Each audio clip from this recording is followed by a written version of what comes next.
जय महाराष्ट्र मित्रांनो, तुमचा रोहित ब्लॉगर. तर मित्रांनो, मला एका दोघांनी एक प्रश्न विचारला की भावा तू एवढा खुश कसा असतो. तर आता खुश सांगायचं म्हणजे सीन काय म्हणताय मित्रांनो, मी औषध जी मला आवडतं ना मी ती स्वतः करतो. कारण की तुम्ही एक गोष्ट लक्षात ठेवा, तुम्हाला जे औषध आवडेल ना ते गोष्टी करत राहावा. बरे ती सक्सेस मिळू नाही तर नाही मिळू.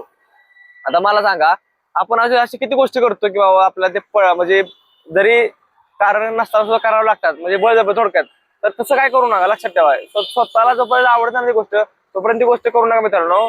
कारण की आयुष्य म्हणजे जगताना आयुष्य असं जागा ना भावानो, म्हणजे थोडं जगा आपण चांगलं जागा रे माझं म्हणायचं सरळ. कारण की आता मला सांगा, आयुष्यात आपण एवढ्या आपल्या आयुष्यात एवढ्या अशा अडचणी येऊन जातात, चांगले दिवस येतात, वाईट दिवस येतात. म्हणजे आपण आपल्या डोक्यात सारखं काय राहतं, अरे हे असं झालं असं ते बरं असं ते तसं झालं तर बरं असं बरोबर आहे. तर त्या गोष्टी विचार नाही करायचा रे. कसं आहे, आयुष्यामध्ये चढ उतारही राहतात, लक्षात ठेवा. आणि प्रत्येक गोष्ट मनावर घ्यायची नाही. काही गोष्टी असतात ना ते असं सोडून देतात.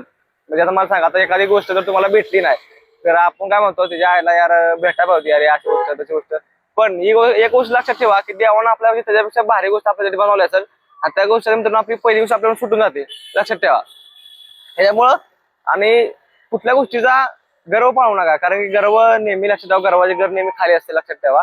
आणि कसं आहे, काय गोष्टी असतात त्या सोडून पाहिजे असतात, म्हणजे अशा वाऱ्यावर सोडा. कारण की आणि कसं आहे, दुनियात आहे ना या ज्या गोष्टी आपण असं मोकळं सोडतो ना, म्हणजे कुठल्या गोष्टी बंधन नाही पाहिजे रे. आता समजा, आता मला सांगा, आता आपली एक गोष्ट आहे, म्हणजे आपण काय असेल एक तुमच्या ना, आणि ती गोष्ट आपल्याला म्हणजे लय आपण त्या जेव्हा प्रेम करतो, म्हणजे काय असेल काय पण करा तिला आपण म्हणजे आपण लय लॉयले, बरोबर आहे, आपण लय लॉयले. आणि पुढची व्यक्ती आता आपल्याला माहिती आहे कशी आहे काय नाही, बरोबर आहे. तुम्ही इकडे राहताय, ते दुसरीकडे राहते, परत ती येतात, म्हणजे तुम्ही जी ती सांगते तसं तुम्ही करताय. पण ती जसं तुम्ही सांगता ती तशी ती करत नाही. पण ती जसं सांगते तसं तुम्ही करताय.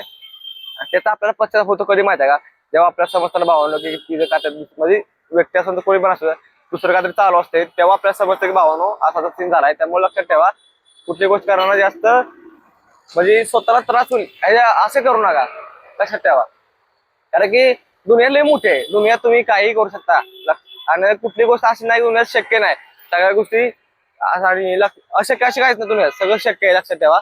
आणि कसं आहे, तुम्ही विचार करताना थोडा पॉझिटिव्ह विचार करत राहा की बाबा आपल्याला ही असं करायचं, ही तसं करायचंय. बऱ्याच ती गोष्ट हो नाही तर नाही हो, पण ती विचार करत राहावा. कारण की विचार केल्याला माणसाचं जरा म्हणजे मन जरा फ्रेश होतं.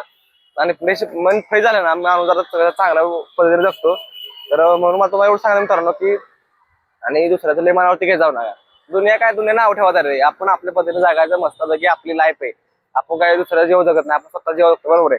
त्यामुळे निवांत जगायचं, कोणाला भेटतं नाही काय नाही, खुश राहायचं मस्त पैकी. तर आता कसं आहे, मला सांगा तुम्हाला पण कसं वाटतंय काय. नवीन असं आपल्या सबस्क्राईब करून जावा. तर आपण भेटू पुढच्या व्हिडिओ मध्ये. जय महाराष्ट्र. चला आता.